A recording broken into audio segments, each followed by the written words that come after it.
Pelajaran hari ini adalah tema 7, kepemimpinan, subtema 1, pemimpin di sekitarku, pembelajaran 3. Fokus pembelajaran, Bahasa Indonesia, PKN, dan IPS. Tujuan pembelajaran kali ini adalah 1.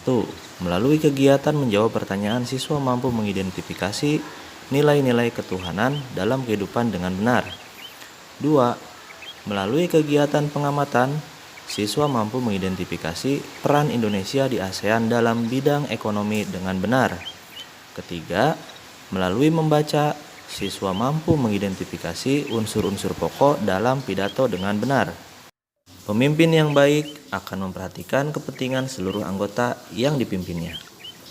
Pemimpin yang baik juga akan selalu mengajak anggotanya berbuat baik. Assalamualaikum warahmatullahi wabarakatuh. Selamat pagi anak-anak hebat. Apa kabar kalian semua? Semoga kalian dalam keadaan yang baik ya. Untuk menjaga kesehatan, jangan lupa untuk selalu menerapkan 4M, yaitu memakai masker, mencuci tangan dengan benar, menjaga jarak, dan menghindari kerumunan, agar kita semua terhindar dari virus COVID-19. Baik, perhatikanlah bacaan berikut ini. Pak Abdi. Pemimpin yang baik adalah orang yang mau terus belajar dari siapa saja. Sebagai ketua RT yang dicintai warganya, Ibu Erika banyak belajar dari Pak Abdi. Beliau seorang lurah kampung Palapa yang letaknya bersebelahan dengan Kampung Sehat Melati. Seperti banyak orang lainnya, Ibu Erika terinspirasi atas keberhasilan Pak Abdi menggalang warga untuk menjaga kehidupan beragama dan kerukunan beragama. Seperti yang dirasakan oleh Ibu Erika hari ini, ketika menghadiri undangan peringatan Hari Kemerdekaan di Kampung Palapa, Ibu Erika mendengarkan pidato Pak Abdi. Warga Kampung Palapa, sudah lebih dari 68 tahun negara kita berdiri mandiri, merdeka dari penjajah. Setiap tahun kita berkumpul merayakannya bukan tanpa tujuan. Aneka lomba dan kegiatan makan bersama adalah bentuk syukur kita atas kebebasan untuk hidup berkarya dan ungkapan terima kasih atas wargaku tercinta. Satu hal penting yang tak akan bosan saya sampaikan adalah agar kita selalu menjaga perilaku kita sesuai tuntunan agama. Aneka kegiatan yang kita lakukan dalam memperingati kemerdekaan ini harus selalu kita dasari dengan rasa syukur kita atas anugerah Tuhan.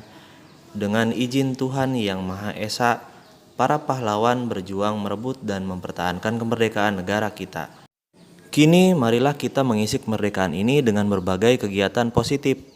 Semua kegiatan hendaklah kita niatkan sebagai ibadah kepada Tuhan. Dengan begitu, semoga Tuhan meridhoi semua yang kita lakukan. Selamat berpesta memperingati kemerdekaan bangsa. Wargaku, semoga Tuhan Yang Maha Esa selalu melindungi dan menuntun langkah kita. Semoga desa kita semakin maju. Semoga seluruh warga semakin makmur dan bahagia. Hati Ibu Erika bergemuruh seiring tepuk tangan seluruh warga yang hadir. Sekali lagi, Pak Abdi memberinya inspirasi. Seorang pemimpin harus selalu mengajak warganya untuk selalu menerapkan nilai-nilai ketuhanan dalam kehidupan sehari-hari. Kamu telah membaca teks Pak Abdi. Jawablah pertanyaan-pertanyaan berikut berdasarkan bacaan tersebut. Pertanyaan yang pertama, nilai-nilai kepemimpinan apakah yang dimiliki Pak Abdi? Yang kedua, manfaat apa yang diperoleh penduduk dari program atau kegiatan Pak Abdi? Yang ketiga, apakah Pak Abdi sudah mengajak penduduknya mengamalkan nilai-nilai ketuhanan dalam kehidupan? Jelaskan. Berdasarkan jawabanmu, buatlah tulisan tentang Pak Abdi tersebut. Kamu juga dapat menggambar sosoknya sesuai imajinasimu. Jika sudah selesai, cocokkanlah jawabanmu dengan jawaban berikut. Untuk pertanyaan yang pertama, nilai-nilai kepemimpinan apakah yang dimiliki Pak Abdi? Jawabannya adalah agamis, belajar terus-menerus, persatuan dan kerukunan beragama, selalu bersyukur, inspiratif, motivator, atau mampu memberi inovasi untuk orang lain. Jawaban untuk pertanyaan yang kedua, manfaat apa yang diperoleh penduduk dari program atau kegiatan Pak Abdi? Jawabannya adalah manfaat yang diperoleh penduduk adalah masyarakat merasa tentram, nyaman, aman, kebersamaan antar warga makin kuat yang pada akhirnya mampu meningkatkan kesejahteraan warga masyarakat. Pertanyaan yang ketiga, apakah Pak Abdi sudah mengajak penduduknya mengamalkan nilai-nilai ketuhanan dalam kehidupan? Jelaskan. Jawabannya adalah sudah. Dengan cara mengajak warganya untuk selalu bersyukur atas nikmat Tuhan yang telah diberikan. Selain itu, selalu mengajak warga masyarakat untuk lebih berperilaku sesuai dengan tuntunan agama. Untuk pertanyaan yang keempat, apa yang dapat kamu teladani dari Pak Abdi? Jawabannya adalah selalu bersyukur. Semua aktivitas diniatkan untuk beribadah kepada Tuhan Yang Maha Esa, mampu menjaga kerukunan dan persatuan umat beragama. Kemudian berdasarkan jawabanmu, tulisan tentang Pak Abdi tersebut adalah Pak Abdi adalah seorang pemimpin yang pantas untuk ditiru. Seorang pemimpin yang dalam tindakannya selalu diniatkan untuk beribadah kepada Tuhan Yang Maha Esa, mampu memberikan inspirasi dan motivasi kepada warganya, mampu menjaga kerukunan dan persatuan umat beragama di lingkungannya, selalu menganjurkan warganya untuk selalu bersyukur atas nikmat yang telah diterima, sehingga warga masyarakat menjadi lebih nyaman, tentram, damai, dan pada akhirnya mampu menjadikan masyarakat lebih sejahtera. Kemudian perhatikan, ini adalah contoh imajinasi gambar sosok pemimpin dari Pak Abdi tersebut. Pak Abdi menunjukkan penerapan nilai ketuhanan dalam masyarakat. Apa sajakah bentuk-bentuk penerapan nilai ketuhanan dalam kehidupan sehari-hari? Berikut adalah nilai-nilai yang terkandung dalam sila ke-1 Pancasila, yaitu ketuhanan yang Maha Esa. 1. Percaya dan takwa terhadap Tuhan Yang Maha Esa. Yang kedua, mengembangkan sikap hormat menghormati dan bekerja sama antar pemeluk agama dan penganut kepercayaan yang berbeda-beda terhadap Tuhan Yang Maha Esa. Ketiga, membina kerukunan hidup antar sesama umat beragama dan kepercayaan terhadap Tuhan Yang Maha Esa. 4. Agama dan kepercayaan terhadap Tuhan Yang Maha Esa adalah masalah yang menyangkut hubungan pribadi manusia dengan Tuhan Yang Maha Esa. 5. Mengembangkan sikap saling menghormati kebebasan menjalankan ibadah sesuai agama dan kepercayaan masing-masing. Dan yang keenam, tidak memaksakan suatu agama dan kepercayaan terhadap Tuhan Yang Maha Esa kepada orang lain. Selanjutnya, identifikasilah penerapan nilai-nilai ketuhanan itu dalam kehidupanmu sehari-hari. Dan tuliskan pendapatmu mengenai pelaksanaan kehidupan beragama di lingkungan sekitarmu. Jika sudah, cocokkanlah jawabanmu dengan contoh jawaban berikut. Penerapan nilai-nilai ketuhanan dalam kehidupan sehari-hari, yaitu beribadah dengan rajin sesuai dengan agama yang dianut, menghormati dan menghargai pemeluk sesama agama dan antar agama, bersosialisasi dengan semua pemeluk agama tanpa membeda-bedakan. Kemudian, pendapat mengenai pelaksanaan kehidupan beragama di lingkungan sekitar bisa dicontohkan dengan pelaksanaan kehidupan beragama di daerah saya sudah berlangsung baik. Semua pemeluk agama dapat beribadah dengan tenang tanpa ada gangguan dari pemeluk lain. Adanya kebersamaan dan kerukunan antar umat beragama. Negara kita menjunjung penerapan nilai-nilai ketuhanan. Bagaimana hubungan kita dengan negara lain? Negara kita berperan aktif dalam kerjasama antar negara, misalnya dengan negara-negara ASEAN. Baik, perhatikanlah peta Asia Tenggara berikut ini.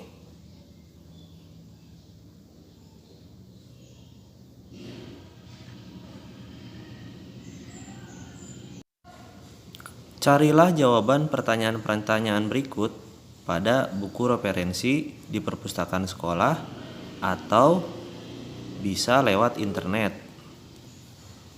Lakukan bersama orang tuamu ya. Pertanyaan yang pertama, negara apa saja yang masuk dalam wilayah Asia Tenggara? Yang kedua, negara apa saja yang masuk sebagai anggota ASEAN? Ketiga, apa sumber daya yang menjadi keunggulan tiap negara ASEAN? Dan yang keempat, apa produk yang dihasilkan? dan diekspor oleh tiap negara anggota ASEAN, ke negara mana produk tersebut diekspor, dan yang kelima, apa produk yang diimpor tiap negara ASEAN, dari negara mana produk tersebut diimpor, serta yang keenam adalah apa peran Indonesia dalam bidang ekonomi di ASEAN.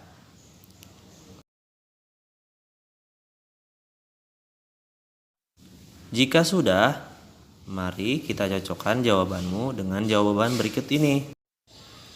Pertanyaan yang pertama, negara apa saja yang masuk dalam wilayah Asia Tenggara?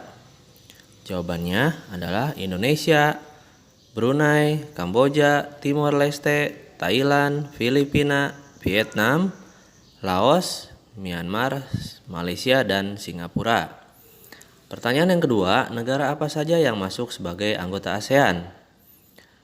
Negara yang masuk sebagai anggota ASEAN antara lain Indonesia, Brunei, Kamboja, Thailand, Filipina, Vietnam, Laos, Myanmar, Malaysia, dan Singapura. Apa sumber daya yang menjadi keunggulan tiap negara ASEAN? Sumber daya yang menjadi keunggulan Indonesia antara lain kopi, kelapa sawit, karet, teh, tembaga, emas, gas alam, timah, tebu, tembakau, lada putih, kayu lapis, biji logam, dan LPG. Sedangkan keunggulan negara Singapura adalah tidak memiliki sumber daya alam, namun memiliki sumber daya dalam bidang jasa seperti perbankan, perdagangan, pendidikan, dan kesehatan. Hal ini dikarenakan letak geografisnya sangat strategis untuk jalur pelayaran internasional. Kemudian, sumber daya yang menjadi keunggulan Brunei Darussalam adalah minyak dan gas bumi, kelapa sawit, karet, dan juga kelapa. Sedangkan sumber daya yang menjadi keunggulan untuk Malaysia yaitu kelapa sawit, timah, karet, teh, padi, bauksit, minyak, gas bumi, dan emas.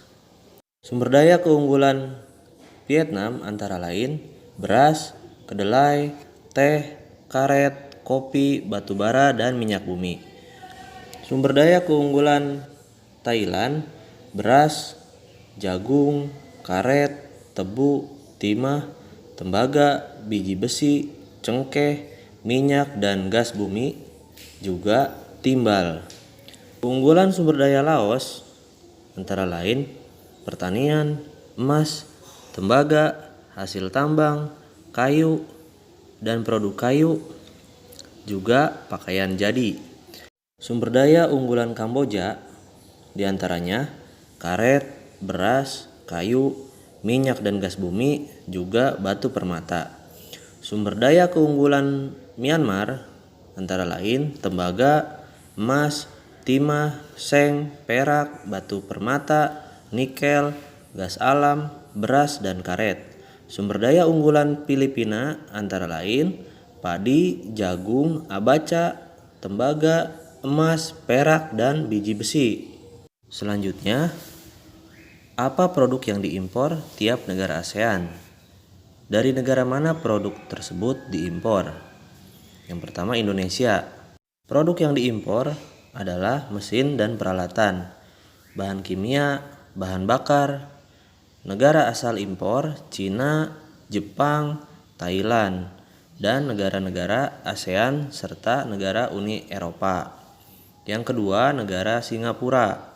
Barang yang diimpor adalah mesin dan peralatan, bahan bakar, kimia, makanan, barang jadi.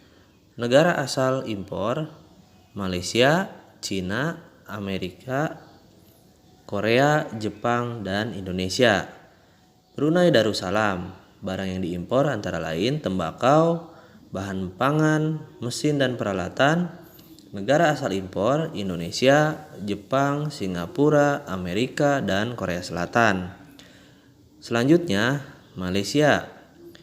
Barang yang diimpor elektronik, emas, aksesoris, semikonduktor, kayu, mesin, dan peralatan. Negara asal impor: Cina, Singapura, Amerika, Jepang, Thailand, Taiwan, dan India. Vietnam. Barang yang diimpor: mesin dan peralatan, bahan bakar minyak, produk baja, elektronik, mobil.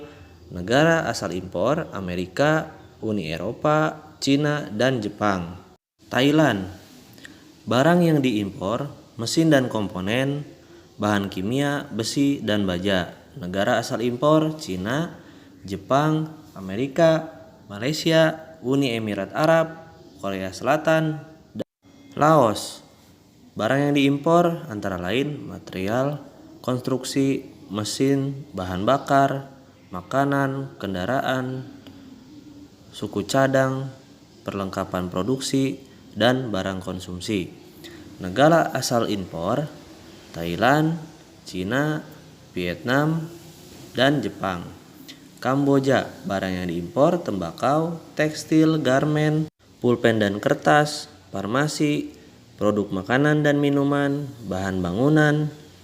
Negara asal impor: Thailand, Cina, Singapura, Vietnam, India, Korea Selatan. Myanmar.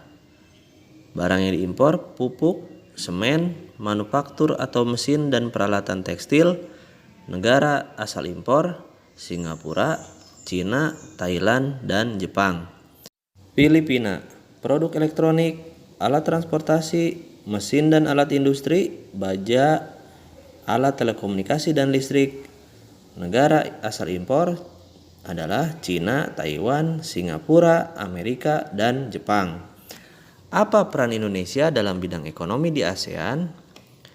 Peran Indonesia antara lain turut membuka pusat promosi ASEAN sebagai negara yang menyediakan cadang pangan, menjalin kerjasama di bidang perindustrian dan perdagangan. Kerjasama di sektor industri dilakukan melalui ASEAN Industrial Cooperation. Kerjasama di sektor perdagangan dalam ASEAN Free Trade Area atau AFTA, ASEAN Economic Community atau AEC, dan Koperasi ASEAN, serta kerjasama di sektor fasilitas perdagangan. Nah, baik. Pada pembelajaran 1 dan 2, kamu telah membaca teks pidato. Pada bacaan Pak Abdi, di awal pembelajaran 3 ini juga terdapat teks pidato. Keseluruhan teks pidato itu memuat hal-hal pokok yang sama. Teks pidato harus memuat hal-hal pokok berikut. Pertama, salam pembuka. Berisi kalimat sapaan seperti selamat pagi, selamat siang, selamat malam, dan lain-lain. Yang kedua, pendahuluan. Memaparkan topik permasalahan yang akan dibahas. Yang ketiga, inti. Berisi pembahasan topik secara lengkap. Kalimat ajakan atau bujukan digunakan untuk mengajak pendengar melakukan kegiatan yang diharapkan. Keempat, penutup. Penyampaian, rangkuman atau intisari topik yang telah disampaikan. Dan yang terakhir, salam penutup. Berisi kalimat salam penutup seperti wassalamualaikum, terima kasih, dan lain sebagainya. Identifikasilah unsur-unsur pokok pada pidato dalam bacaan Pak Abdi. Tuliskan unsur-unsur seperti salam pembuka, pendahuluan, inti, penutup, dan salam penutup dari pidato tersebut. Mintalah bantuan kepada orang tuamu atau kalian boleh bertanya dengan menuliskan komentar pada kolom komentar di Google Classroom. Bapak cukupkan sampai di sini dulu pembelajaran hari ini. Selamat belajar dan terima kasih.